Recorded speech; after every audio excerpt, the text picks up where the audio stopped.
விரதங்களிலேயே மிகவும் சிறந்த விரதம் ஸ்ரீ ஏகாதசி விரதம். அதுலேயும் இன்றைய தினத்தில் ஸ்ரீ வைகுண்ட ஏகாதசியாக இருக்கிறதுனால பெருமாளை சேவிச்சிருக்கிறது நல்லதுங்க.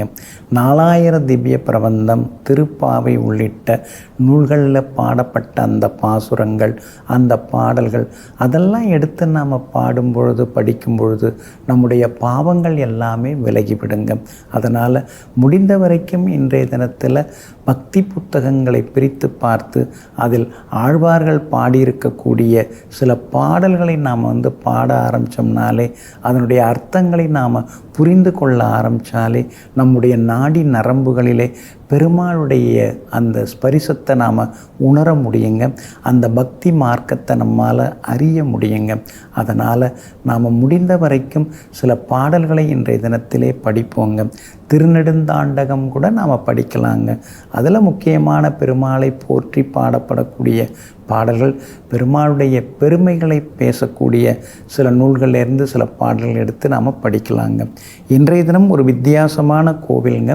அதாவது பெருமாள் சிறுவனாக, பாலகனாக, முறுக்கு மீசையோட, தாடியோட இருக்கக்கூடிய ஒரு கோவில்.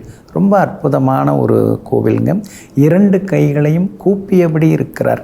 அது மாதிரி நீங்கள் எங்கேயுமே பெருமாளை பார்த்துருக்கவே மாட்டீங்க. சங்கு சக்கரம்லாம் எதுவுமே கிடையாது. இப்படி வித்தியாசமான கோலத்தில் ஒரு பெருமாள் கோவில் இருக்குதுங்க.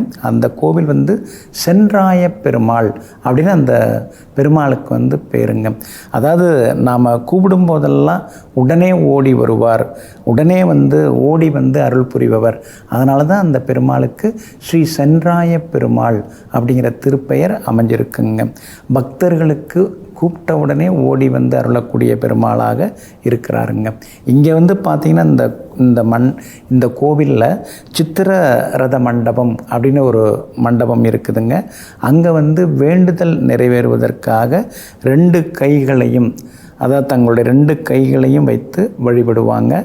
நாம் கேட்டது கிடைக்கும் அப்படின்னு சொன்னால் சற்று நேரத்தில் அந்த 2 கைகளும் ஒன்று சேர்ந்து விடும். அது மாதிரி ஒரு இடம் இருக்குது, சித்திர ரத மண்டபம்னு. அதில் நாம் கைகளை அமர்ந்து வைக்கும் பொழுது நாம் வேண்டியது கிடைக்கும் அப்படின்னா, நம்ம நினச்சி நடக்கும்னா அந்த 2 கைகளுமே ஒன்று சேர்ந்து விடும். இந்த மாதிரியான சில அற்புதமான இடங்கள் எல்லாமே இந்த கோவிலில் சிறப்பாக அமைஞ்சிருக்குதுங்க. அதையோடு மட்டும் இல்லாமல் இங்கே பார்த்திங்கன்னா அதாவது திருமலை நாயக்கர், அதாவது திருமலை நாயக்கருங்கிறத விட இங்கே கிருஷ்ணதேவராயர் ஆட்சி புரிந்திருக்கார் ஒரு காலத்தில். அவருடைய வழியில் வந்தவர் ஆதி சென்னம நாயக்கர் அப்படிங்கிறவர். அவர் பெருமாள் மேலே தீவிர பக்தி கொண்டவர். அவர் பசுமாடுகளை மேய்க்கக்கூடிய ஒரு குன்று பகுதியில் பசுக்களை மேய்ப்பது, அப்புறம் பசுக்களை வீட்டுக்கு அழைச்சிட்டு வர்றது, இந்த மாதிரி பணிகள் தான் செய்துட்டு இருந்தார்.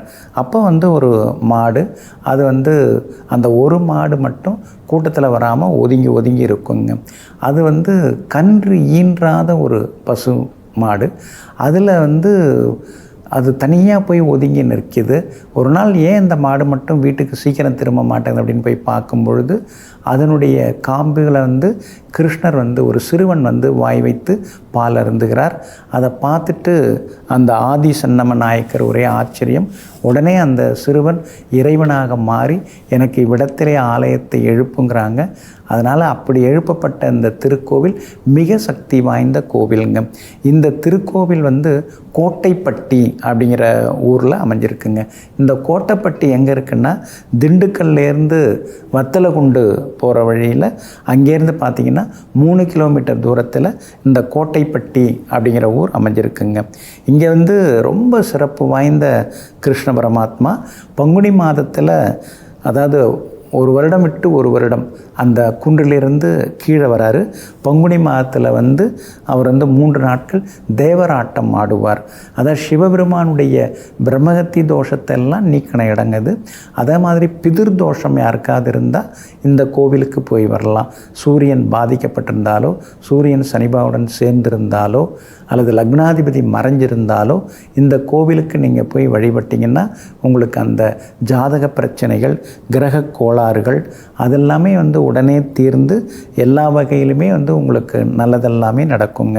அதனால் ஸ்ரீ இன்றைய தினம் ஸ்ரீ வைகுண்ட ஏகாதசியாக இருக்கிறதுனால எல்லாம் வல்ல பெருமாளை நாம் சேவிக்கிறதோடு மட்டுமில்லாமல் 4000 திவ்ய பிரபந்தம் உள்ளிட்ட அற்புதமான நூல்களில் சொல்லப்பட்டிருக்கிற சில பாடல்களை படித்து நாம் அதனுடைய அர்த்தங்களை உணர்ந்து ஆனந்தமயமாக ஆண்டவனின் திருப்பாத கமனங்களை வணங்கி வளர்வோங்க. நெஞ்சிற்கினியவர்களே, மங்கள வாரமாகிய இன்றைய தினத்தில் ஸ்ரீ வைகுண்ட ஏகாதசி திருநாளாகிய இன்றைய நாளில் எல்லாம் வல்ல ஸ்ரீ ரங்கநாத பெருமானின் திருவருள் உங்களுக்கு முழுமையாக கிடைக்கட்டும். மீண்டும் நாளை காலை சந்திப்போம். நன்றியுடன் உங்கள் ஜோதிட முனைவர் KP வித்யாதரன். வணக்கம்.